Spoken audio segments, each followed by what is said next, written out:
గతంలో కొంత మరి వాళ్ళు విఐపి గేట్స్ దగ్గర కొంత తొక్కిసలాట తోపులాట లాంటివి జరిగినాయి.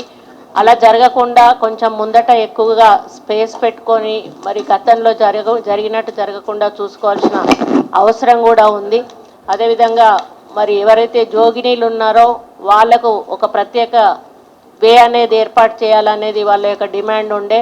మనం లాస్ట్ టైం చేసినా కూడా ఏదో ఒకరితోటి కొంత డిస్టర్బెన్స్ జరిగింది.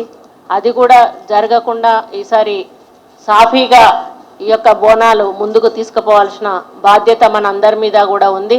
కాబట్టి ఏదైతే షెడ్యూల్ ఇప్పుడు సెక్రటరీ గారు చదివారో ఆ షెడ్యూల్ ప్రకారము మరి అంగరంగ వైభవంగా గతంలో జరిగిన దానికంటే కూడా మరి ఇంకా మరి బాగా జరిగాయి అనే పద్ధతులు. ఎందుకంటే మొన్న మనం చూసాం సరస్వతి పుష్కరాలను నేను మరి మినిస్టర్ గారు అదేవిధంగా ప్రిన్సిపల్ సెక్రటరీ ఎండోమెంట్ డిపార్ట్మెంట్ అంతా కూడా 1-4 సార్లు రివైజ్ చేసి అసలు పుష్కరాలు అనేవి ఇలా ఉంటాయా అనే విధంగా మేము ఏర్పాటు చేయడం జరిగింది.